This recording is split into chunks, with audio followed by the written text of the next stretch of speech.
Seoul and Seoul. Episode 2. The Man Who Shouldn't Have Stopped. Scene 1. The Escape. Hongdae Streets, Seoul, midnight. Seoul at midnight is not a city that slows down. It only changes registers, trading the bright commercial noise of the afternoon for something rawer and more electric. The kind of energy that moves through the streets the way current moves through wire, invisible until it finds something to illuminate. The scooter cuts through it like a blade.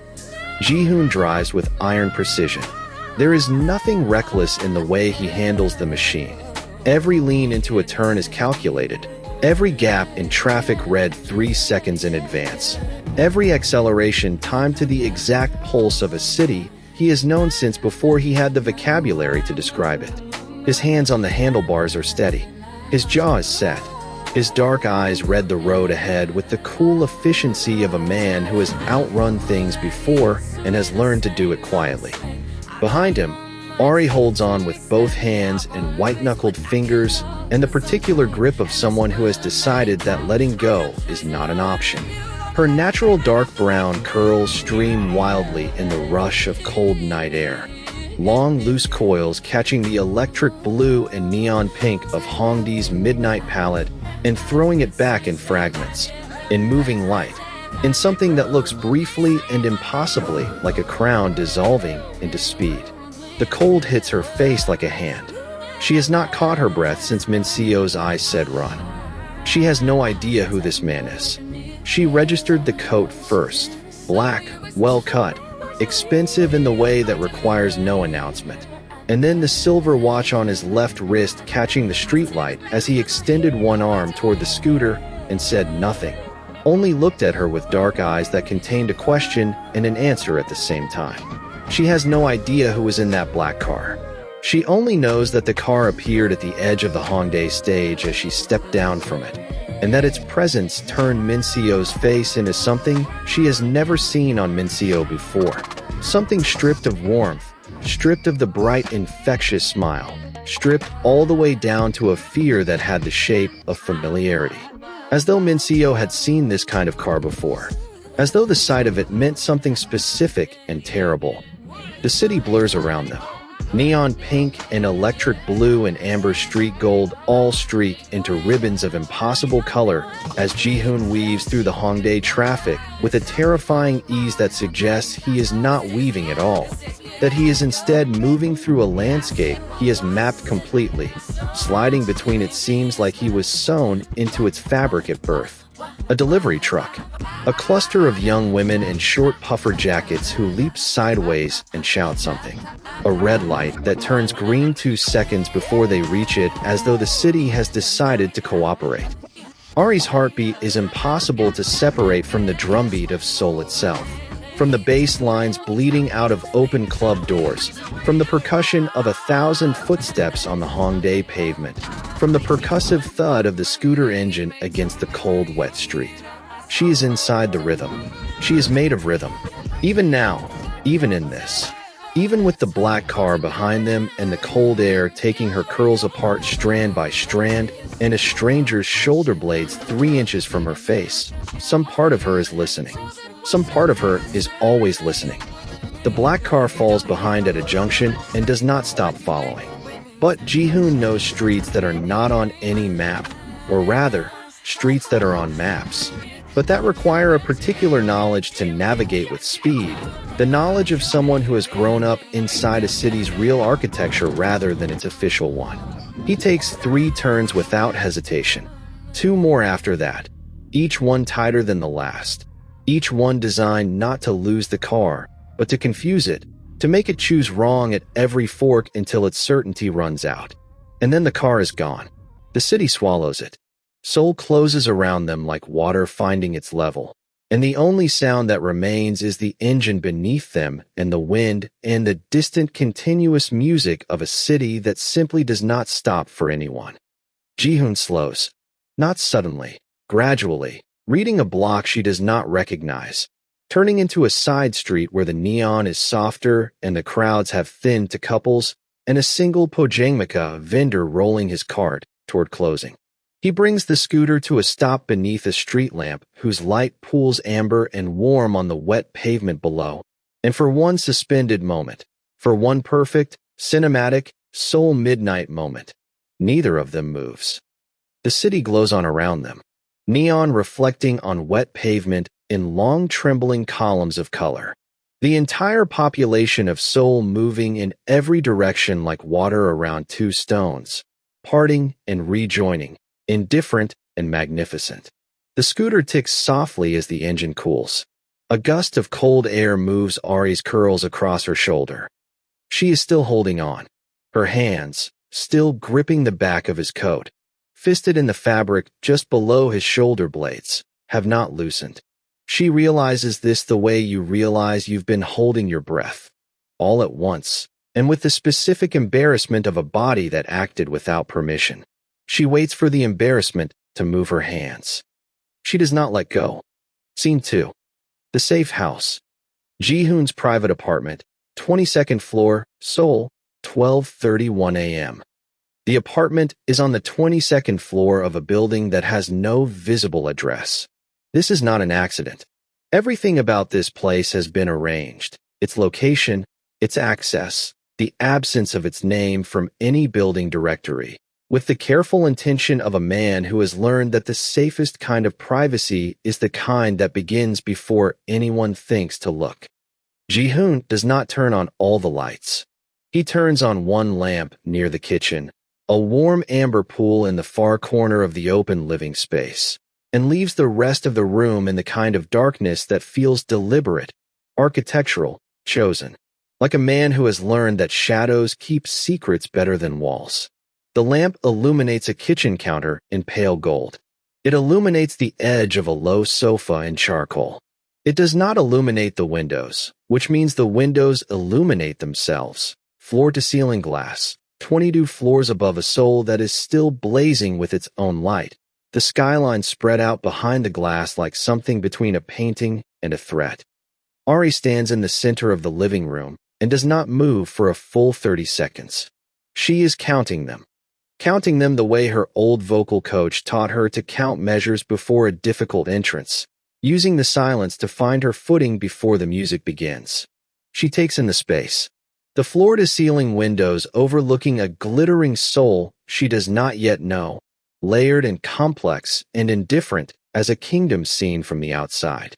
The minimal furniture that looks expensive in the way that needs no announcement, no logos, no ostentation, only the particular quiet confidence of things made without compromise. The absolute absence of personal items. No photographs. No books with cracked spines. No mug left by the sink or jacket dropped across a chair. No evidence of a person living here rather than simply occupying space, the way certain very guarded people occupy space, as though they are always ready to leave and want nothing to hold them. It is the apartment of someone who does not want to be known. She sits on the edge of the sofa with her arms crossed and her jaw set, and her heart hammering at twice its ordinary speed. The leather is cool against the backs of her thighs. She is still in the clothes she wore to the street stage, wide-leg black trousers, a rust-orange blouse that has seen better nights, her gold hoops catching the amber lamplight from across the room. Her natural curls have been thoroughly dismantled by the ride and hang around her shoulders in a dark, gorgeous cloud that she does not have the energy to address. She looks, in this too-clean apartment, like a woman who has been imported from somewhere warmer and more alive. Across the room, Ji-Hoon stands at the window, not looking at her, or not appearing to look at her, which is a distinction she is already beginning to understand may be important with this particular man. His back is half-turned. His hands are in his coat pockets. The silver watch on his left wrist catches a thread of the city light from below, glinting once, briefly, like something sending a signal it does not know it is sending. He does not explain. He does not apologize. He stands the way men stand when they are so accustomed to rooms rearranging themselves around their silence that they have forgotten silence requires management. She studies him from across the room the way she has always studied things she does not understand, openly, carefully, without performing disinterest. His profile against the window glass is sharp and still. The jawline, the straight dark brows, the small scar near his right eyebrow that catches a slant of city light and then releases it. He is younger than he performs being. She can see that, even now, even in the careful architecture of his stillness. There is something behind the cold that is not cold at all. She is not yet sure she is meant to see it. The contrast between them is total and somehow not uncomfortable. Her warm brown skin glows amber in the lamplight, full of movement and energy even in stillness. Even sitting with her arms crossed and her jaw set, she radiates the particular aliveness of a person whose interior life is always in motion. He is pale and cool and perfectly still against the dark glass. Seoul laid out behind him like a kingdom he has already inherited and already regrets. Two different temperatures in the same room. Two different kinds of silence speaking at the same time. The silence between them is not empty. It is the loudest thing in the room. Scene 3. First words. Ji-Hoon's private apartment, Seoul, 12:44 a.m. He speaks eventually. Not much, and not easily. He turns from the window by degrees, the way a man turns when he has been convincing himself to turn for several minutes, and has finally run out of reasons to wait. He does not cross the room. He stays at the window, at his distance, with Seoul behind him and the amber lamp throwing its light only as far as the halfway point between them, as though even the light has agreed to respect a boundary. English sits in his mouth like something he has kept locked in a room he rarely enters. Ji-Hoon Kang speaks English. He was educated partly abroad, and the language lives in him somewhere complete and competent, but he does not use it in his daily life. And when he opens that particular door, the words come out careful and precise and stripped of everything unnecessary. No idiom, no filler. Every word load-bearing. She listens to the physical experience of hearing Ji-Hoon speak English for the first time the way she listens to music, not passively, not politely, but with her whole body turned toward the sound. His voice, which she has heard only in the cold authority of Korean on the Hongdae street, clipped, decisive, directed at someone she could not see, sounds different in her language, softer around the edges, more human. As though Korean is the language of his armor, and English is the language of something underneath it that has not yet remembered to put its guard up. She does not let her face show what the sound of it does to her. She sits with her arms still crossed, and her eyes very steady, and she listens. He tells her only what she needs to know for tonight. Not everything. Not the parts that matter most.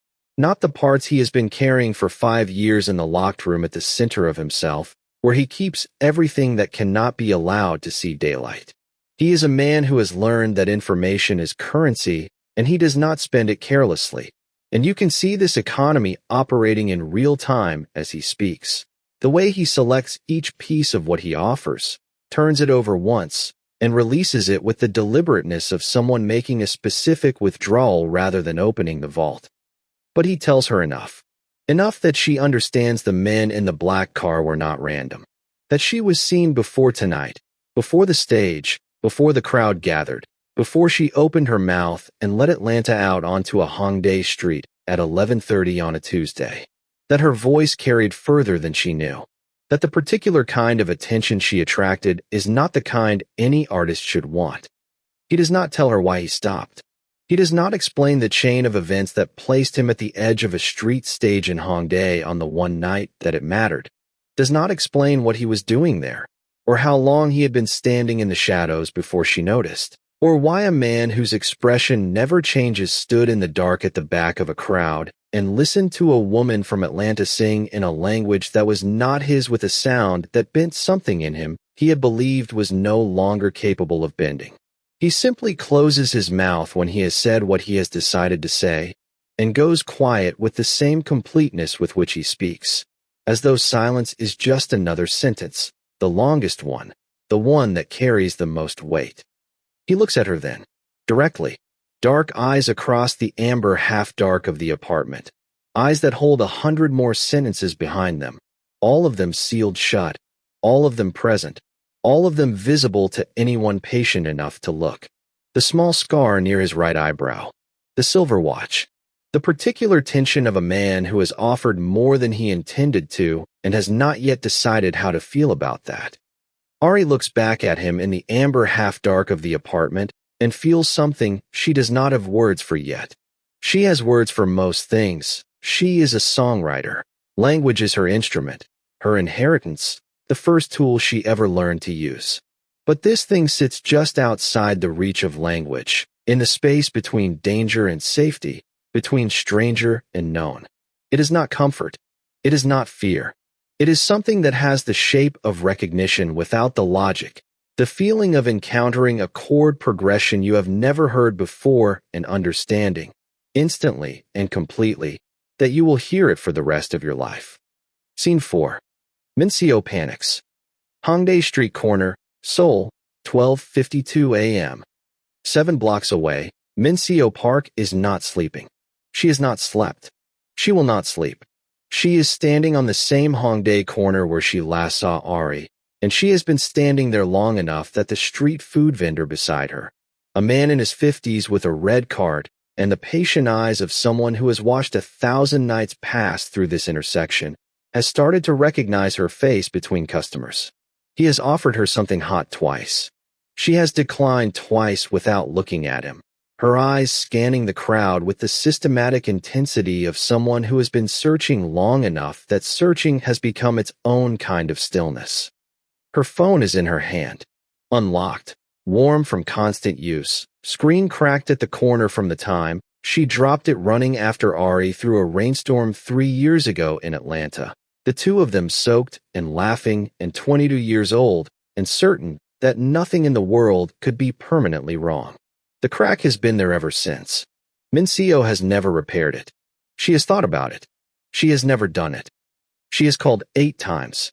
She has sent 14 messages, a sequence that began as concerned and became progressively less composed as the minutes accumulated and the crowd thinned and the corner became more and more definitively Ari-less.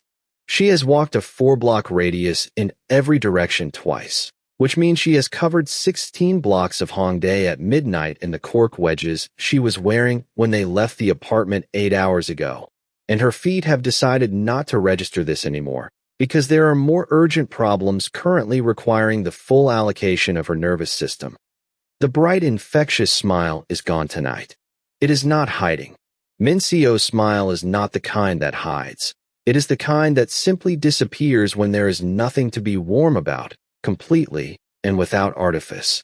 What is there instead is something raw and stripped and fierce, the face underneath the warmth. A 27-year-old woman who moved back to a country she had half forgotten, rebuilt herself in a language she had to relearn one word at a time, and constructed a life in Seoul out of sheer refusal to be defeated by the difficulty of starting over. She is not a woman who panics easily. She is a woman who has metabolized hard things before. But Ari is different. Ari is the constant. Ari is the one variable in Min-seo's carefully reconstructed soul life that is not negotiable, not adjustable, not something she knows how to function around the absence of. The terror of losing someone you love in a city that speaks a language they are still learning has a particular texture. It is not the clean, spike-sharp terror of immediate danger. It is something more diffuse and more corrosive, the terror of all the small vulnerabilities compounding. Ari's Korean is conversational at best and non-existent under pressure. Ari does not know these streets. Ari makes decisions with her gut and her heart, and a certain magnificent recklessness that Min-seo has loved since they were 17 years old at the same Atlanta Performing Arts program. Watching Ari Washington walk onto a stage she had never rehearsed on and sing as though she had been born on it. And that same recklessness, tonight, in this city, has a darker edge than it has ever carried before. Every face in the crowd becomes a search.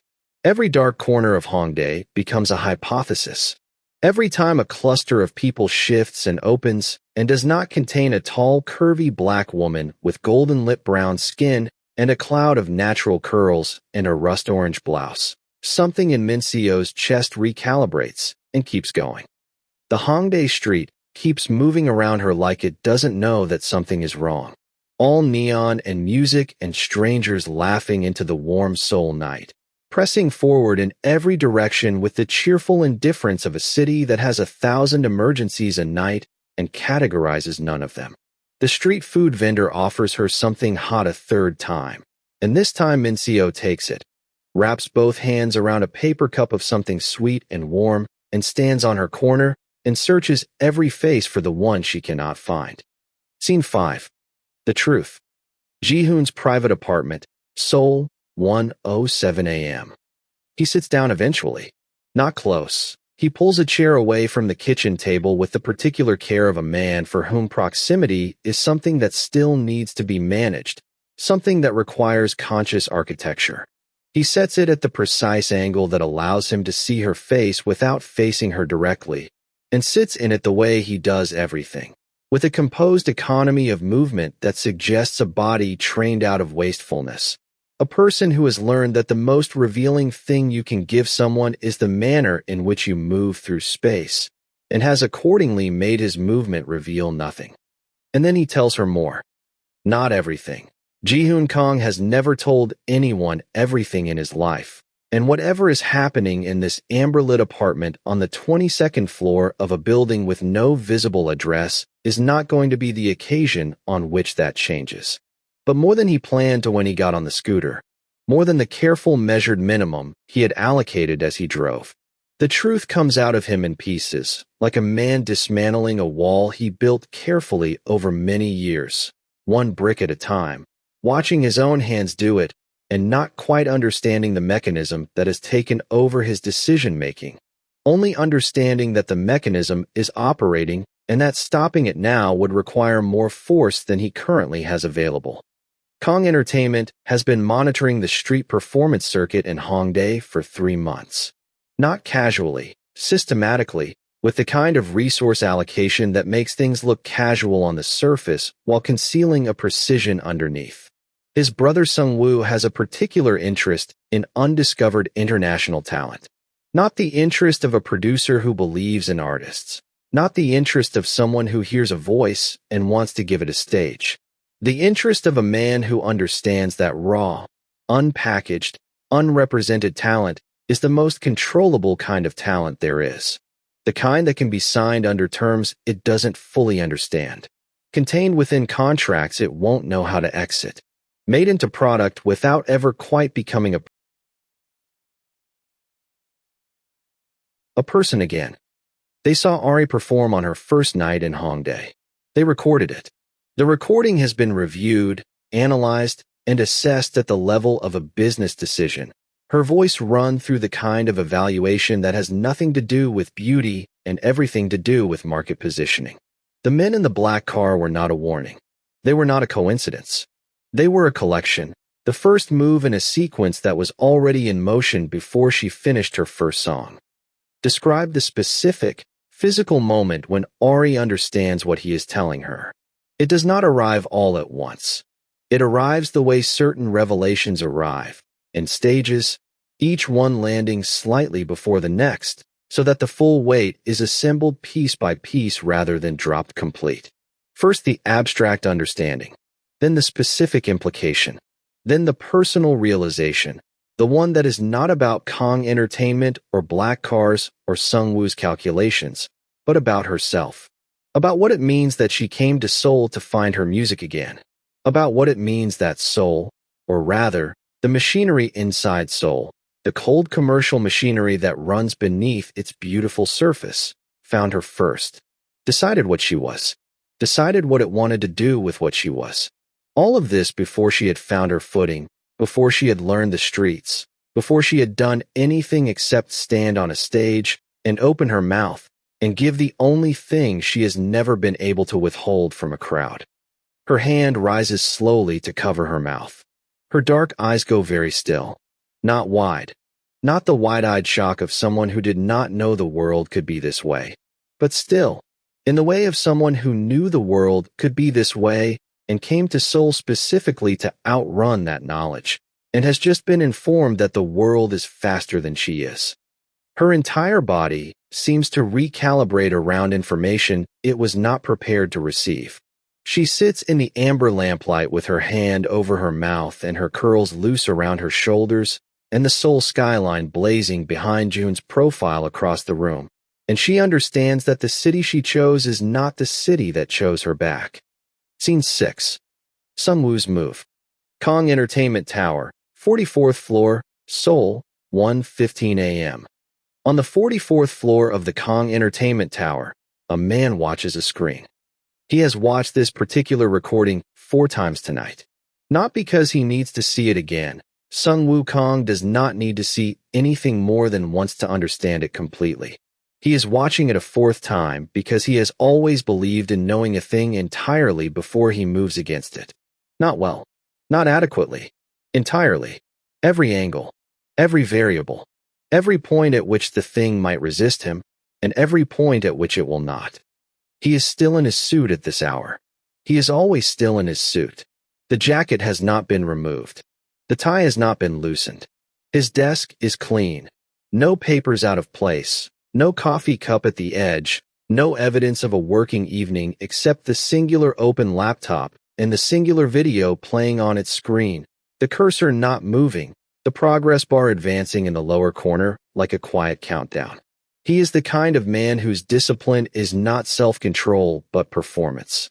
A mask worn so long and so completely that it has begun to calcify into actual skin, so that the question of what Sung-woo Kang is beneath the surface of himself has become genuinely unanswerable, even to Sung-woo Kang. On the screen, Ari Washington sings on a Hongdae street stage under purple light, and the crowd stops moving around her like water finding a drain. It happens in the first 8 bars, that particular gravitational event that only happens around certain voices, certain once-in-a-long-while voices that do not ask for attention, but simply begin to generate it the way a warm body generates heat, effortlessly, continuously, as a function of what it simply is. The crowd stops. Phones come out. Someone at the back stands on something to see better. A child on a father's shoulders turns toward the sound with the uncomplicated instinct of a creature encountering something beautiful before it has learned to pretend otherwise. Sung-woo watches all of this with the cold geometry of a man counting the value of something he has not yet decided to purchase. His fingers are pressed together at the tips, a habit he has had since his 20s, the posture of a man so accustomed to evaluating things that it has become the resting position of his hands. He is not moved by her voice. Men like Sung-woo Kang are not built for being moved by voices. They are built for understanding what voices can be converted into, what they can be made to represent, what they are worth in a market that will have an opinion about her before she finishes her first single. And this voice, with its Atlanta warmth and its honey-smooth register and its 3-octave range and its complete and marketable absence of industry packaging, is worth a very specific number he has already calculated. He calculated it on the 2nd viewing. He refined it on the 3rd. He is confirming it now, on the 4th, with the particular satisfaction of a man whose calculations are always, eventually, confirmed. What concerns him more than the voice is the variable he did not account for. At the edge of the crowd, barely visible in the recording, present only as a dark shape at the far left of frame, still against the moving mass of people, his brother. Standing in the shadows of a Hongdae street stage, not moving, not speaking, not performing the studied disengagement he wears in public like a second coat. Listening the way Ji-Hoon Kang has not listened to anything in 5 years. The way he listened before what happened 5 years ago taught him that listening leads to caring, and caring leads to loss, and loss is the one currency that Sung-woo has always understood better than his brother how to avoid paying. Sung-woo pauses the recording on Ari's face. Her expression at the end of the song. That particular unguarded moment when a performer comes back into their body and finds the audience still there, still held, and allows themselves 1 second of pure unperformed feeling before the professionalism reasserts itself. He studies it. The warm brown skin under the purple stage light. The beauty mark beneath her left eye. The curls, loose, and alive, catching the light the way things catch light, when they are full of energy from the inside rather than being illuminated from without. He closes the laptop. He picks up his phone. He makes a call in the dark, with Seoul blazing 44 floors beneath him, and says only what is necessary, to someone who will understand what is necessary in the fewest possible words. Scene 7. Ari pushes back. Ji-Hoon's private apartment, Seoul, 1:28 a.m. She does not stay quiet for long. This is the thing about Ari Washington that Atlanta taught every producer, every label rep, every manager, every A&R person, every man in every room who ever made the mistake of assuming that warmth means softness, that openness means yielding, that a woman who gives her whole self to a song will give her whole self to whatever is asked of her next. She is generous with her kindness. She is completely immovable on everything that matters. These two things coexist in her the way a river coexists with its banks. The warmth flows, expansive and genuine, right up to the point where the banks begin, and at the banks it simply stops. Without apology, without transition, it just stops. She stands up from the sofa. She crosses the room. Her footsteps are quiet on the bare floor, not tentative, not cautious, but quiet in the way of someone who has spent years moving across stages and knows exactly how much sound to make and when. She stops close enough that Ji-Hoon would have to physically step back to create distance between them. He does not step back. She does not expect him to, and she would not have respected it if he had. She does not raise her voice. She has never needed to. Her vocal coach said it to her at 16, and it has been true every year since. The most powerful thing a voice can do is refuse to perform power. The real thing doesn't announce itself. It simply occupies the room. Her posture shifts in the way it shifts before a difficult song. The spine lengthens, the shoulders drop a half inch.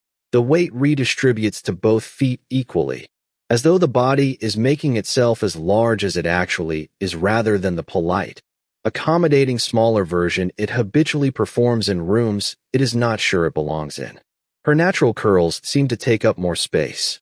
Her full lips press together once before she begins, and the room already knows it is about to be rearranged. She wants answers.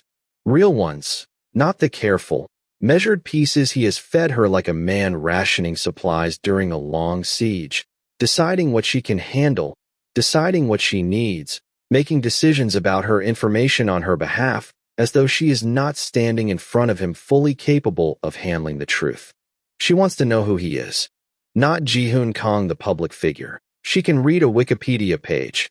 She does not need to be standing 3 inches from a man at 1:30 in the morning to learn his official biography. She wants to know who he is in the way that matters, in the way that explains why he was standing in the dark at the edge of her performance, and why he got on a scooter, and why he brought her here, and why he is the one telling her these things instead of someone who works for his brother.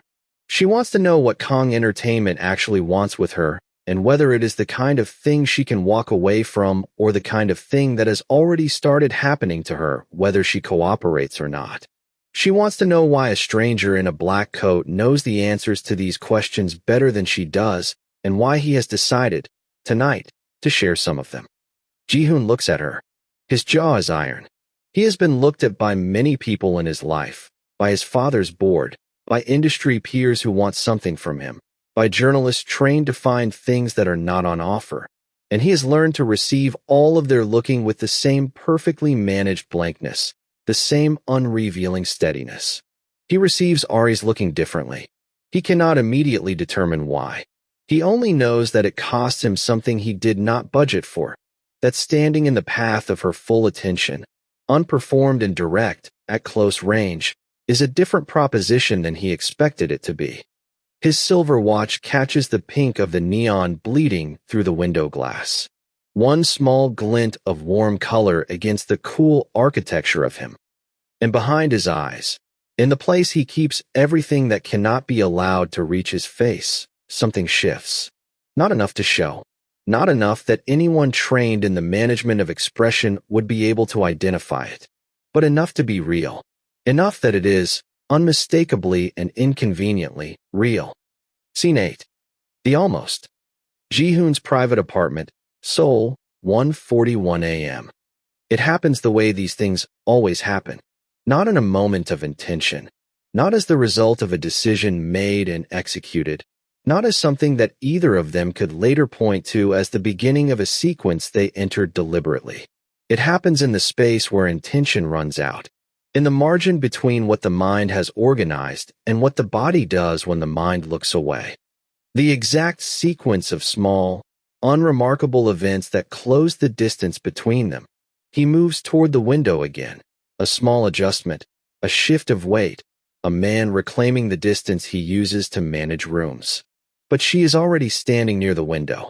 She has been standing near the window since she crossed the room to face him, and the geography of the apartment is not large, and his step toward the glass puts him closer than the space had previously permitted. She turns, slightly, because there is a sound from the street below. Something inconsequential, a distant horn, nothing. And when she turns back, he is simply there. Closer than he was. Closer than she expected. The city blazing gold and indigo behind the glass at his back. Seoul, a gorgeous, indifferent kingdom spread across 40 miles of night. Her hand rises. Not to push him back. That is not why the hand rises. It rises the way hands rise in the half-second before a fall, seeking something solid in the sudden spatial reorganization of the world. It hovers just above the lapel of his coat. Not touching, hovering. The inch of warm air between her palm and the black wool of his coat is the most charged geography in a city full of charged geographies, and neither of them moves through it. Everything stops.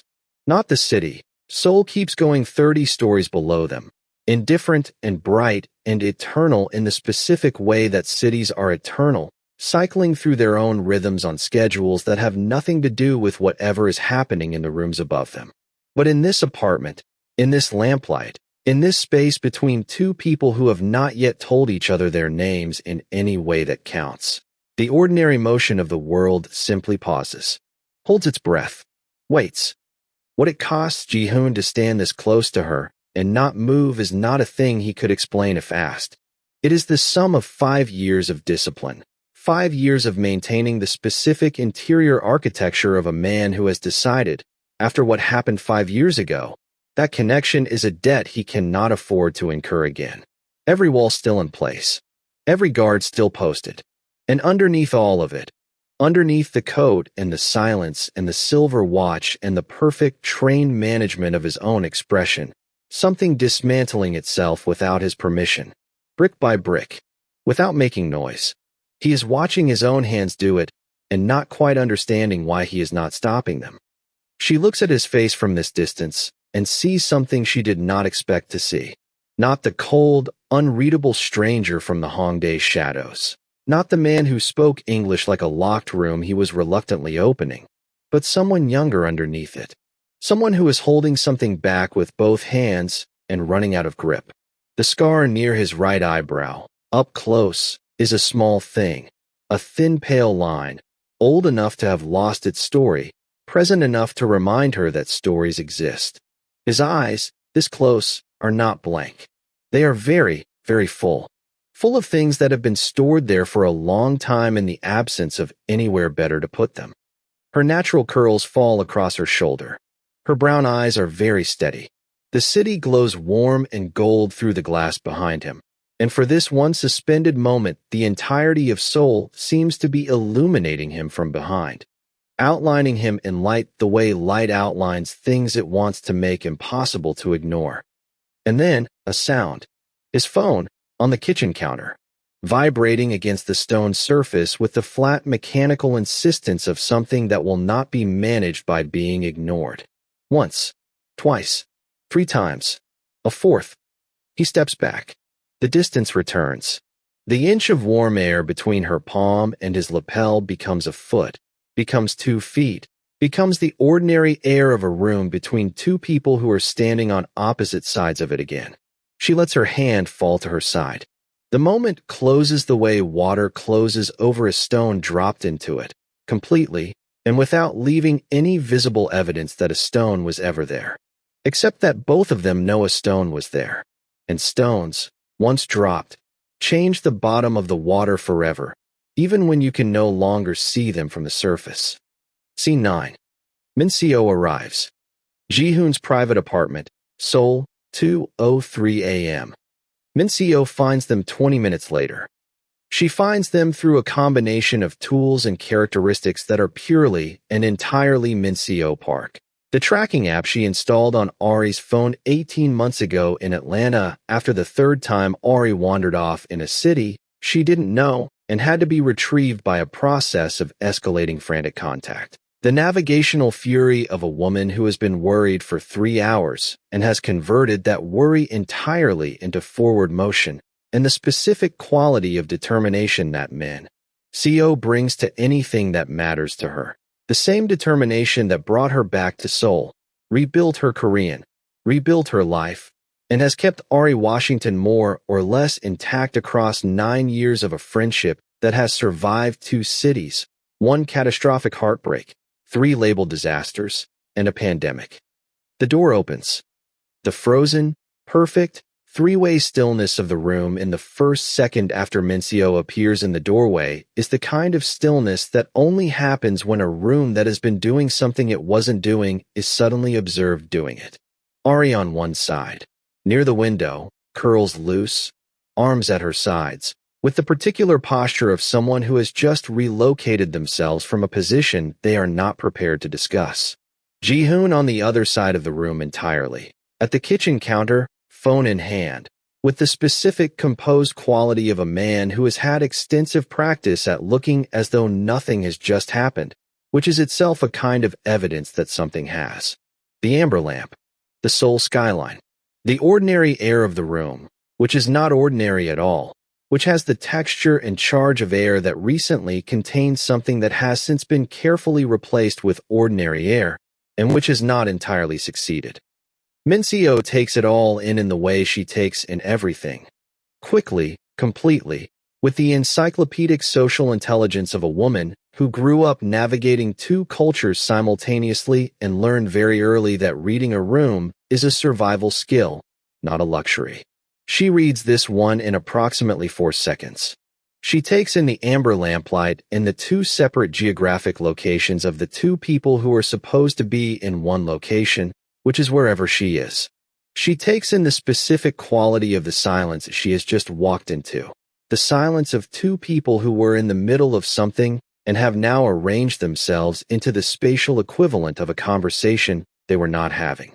She looks at Ari, a look that contains, in its roughly 3-second duration, a complete conversation, an inventory of Ari's physical state, a rapid assessment of whether she is unharmed, a relief so acute it almost surfaces as its opposite, and underneath all of that, already forming and already operating, the particular bright-eyed alertness of a best friend who has walked into a room and knows, with the absolute certainty of 9 years of friendship, that something happened here that she is going to need to hear about in significant detail. She looks at Ji-Hoon. She takes in the silver watch, the sharp jaw, the expensive coat, the absolutely sealed expression of a man who has had more practice at not revealing things than she has had at discovering them. And she gives him perhaps 1 second longer than she gave the room, which is 1 second more than most people get from Min Seo Park before she has categorized them. She looks back at Ari. The expression on her face does not become words. It is not a look that requires words. It is a look that contains an entire conversation, a conversation that will happen later, in English, probably in their kitchen, definitely with snacks, at considerable volume, starting from the beginning and not ending until every detail has been extracted and examined and placed in its appropriate context. The conversation is already booked. It has already been assigned a time and place. It simply requires the current company to depart first. Ji-Hoon's face has already closed completely.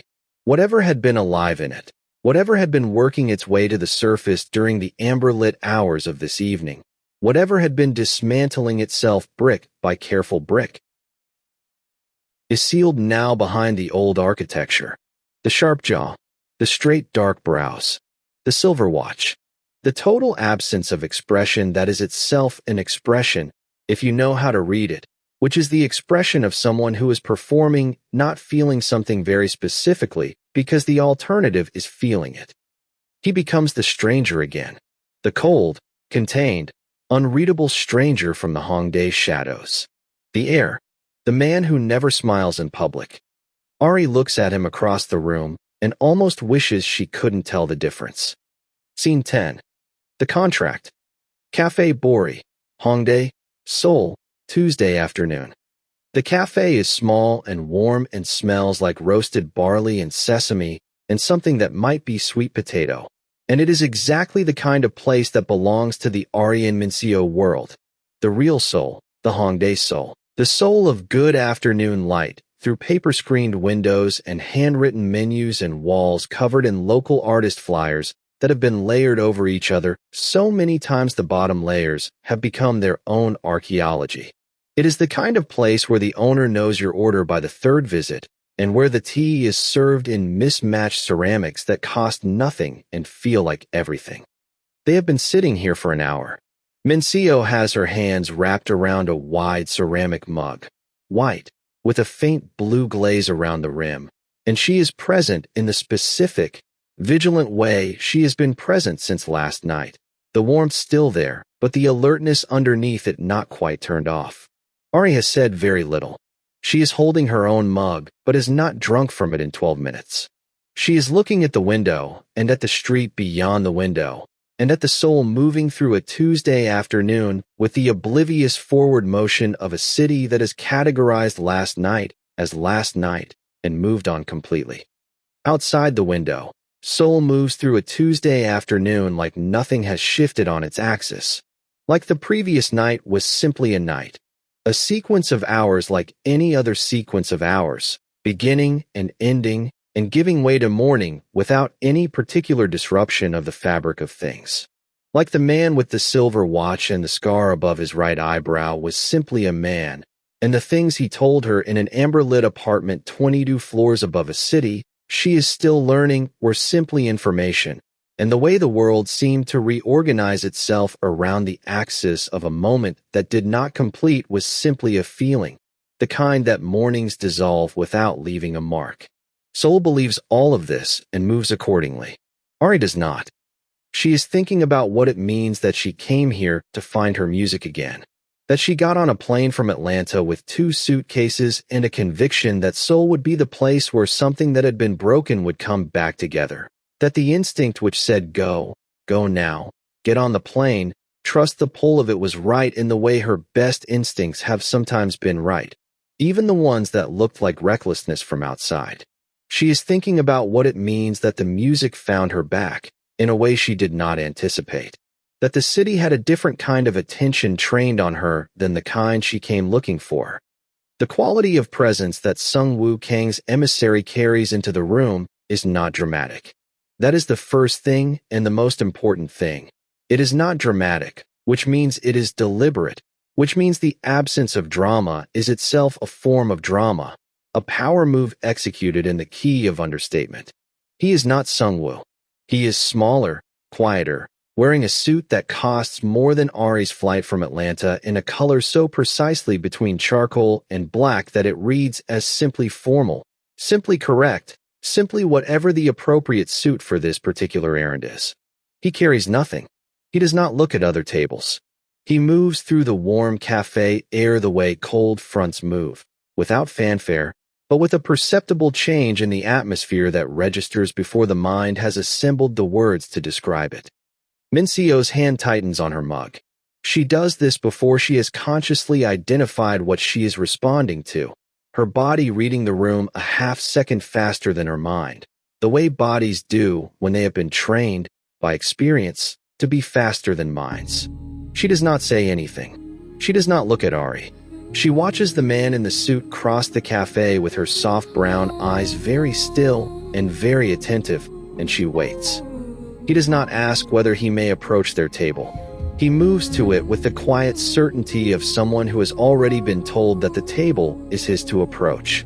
He places one envelope on the surface between them. White, heavy stock, substantial in the way of things produced to communicate substance, gold embossed on the front flap with the Kang Entertainment seal, a clean, angular K in a circle, precise and cold, and very beautiful in the way that power is sometimes beautiful, the way a blade is sometimes beautiful. He does not speak. He does not make eye contact.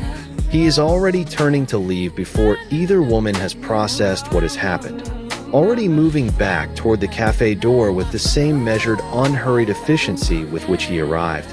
And then he is gone, and the door closes, and the warm cafe air resettles around the space he occupied. And the only evidence he was ever there is a white envelope sitting between two mismatched mugs of tea on a wooden table in Hongdae. The envelope sits there with the particular weight of objects that contain futures, not physical weight, though the heavy stock of it is real against the wooden table, but the other kind, the kind that presses on the air around a thing before you've touched it, the kind that makes a room reorganize itself in advance of understanding why. The gold K of the Kang Entertainment seal catches the cafe light from the window and holds it, cold and steady and certain. The way things are certain when they have the backing of 44 floors of corporate infrastructure and a man who has already calculated what you are worth. Minseo looks at it. She looks at Ari. She looks back at the envelope. Her hands are still around her mug. Her knuckles are white. Ari looks at the envelope for a long time without moving. She looks at the gold K and the heavy white stock and the specific, careful presentation of a thing designed to be impressive and intimidating simultaneously.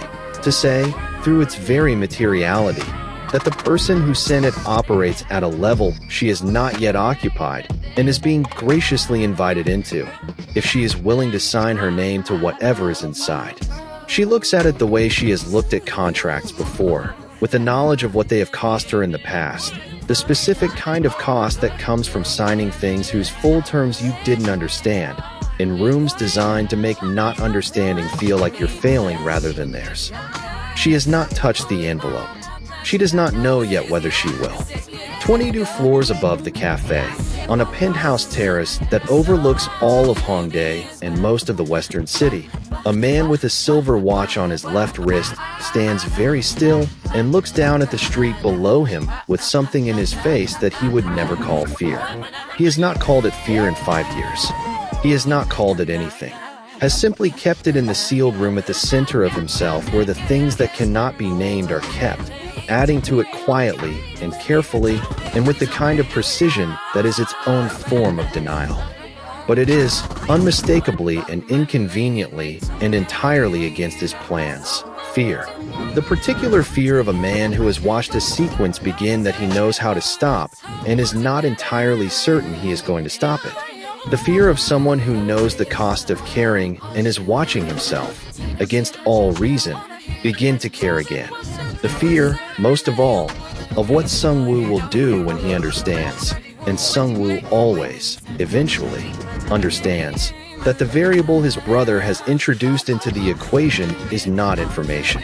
It is something that cannot be managed with a white envelope and a gold seal and a contract calculated to the fourth decimal. Below him, on a Hongdae street he knows by heart, the city moves through its Tuesday afternoon. An envelope sits on a cafe table between two ceramic mugs. A woman from Atlanta looks at it and does not reach out her hand. And Seoul, enormous, indifferent, beautiful, relentless Seoul, keeps going in every direction at once, the way it always has, the way it always will, paying no particular attention to anyone's fear. In Seoul, power does not announce itself. It simply arrives, and by the time you recognize it, it has already decided what you are worth. End of Episode 2. Seoul in Seoul, Episode 2. The Man Who Shouldn't Have Stopped. Original fiction.